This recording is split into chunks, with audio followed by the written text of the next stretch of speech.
ibihe byiza kuri uwo muntu wakoze subscribe kuri Gasuku Media TV. Uyu ni umuhungu w'abanyarwanda Jeswe zo mipanga icyogere mu nkuba, umwami w'abagore banyarwandakazi ndetse namwe mwese muvuga ururimi rw'ikinyarwanda ndetse n'abarundi abashinga naye aho muherereye hose East Africa yose muri rusange.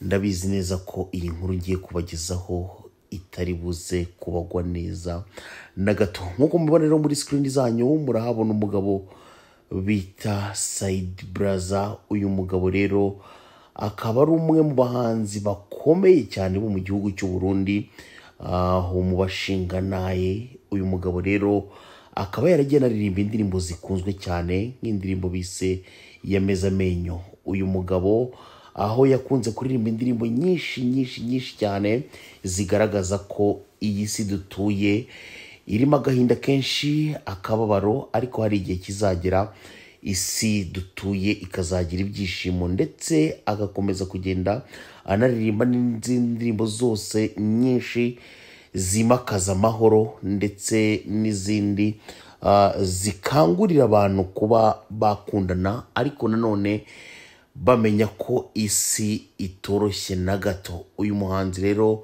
Said Braza akaba atakibarizwa mu mwuka w'abazima kuri ubu ngubu. Said Braza akaba yitabye Imana. Bantu banjye abadukurikira kuri Gasuku Media TV aho muherereye hose, ndagira ngo mbabwire ko uyu mugabo yababaje abantu benshi cyane. Njye nyiri kubabwira none ahangaha sinakubwira ngo wenda Said Braza yishwe n'iki, ariko gusa inkuru yari uko uyu mugabo yamaze kuva mu mwuka w'abazima. Abagiye bakunda indirimbo ze, abagiye bakunda uburyo yagiye abana n'abantu muri rusange, nagira gusa mbamenyeshe ko uyu mugabo atakibarizwa mu mwuka w'abazima. Reka rero ndeke kuvuga byinshi, ndeke kuba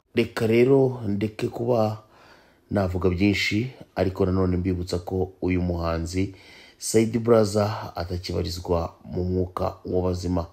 Ngayo nguko rero, iyi ni Gasuku Media TV, ni umuhungu w'abanyarwanda Jeswe zo mpangu, mwe mukore subscribe cyangwa murere.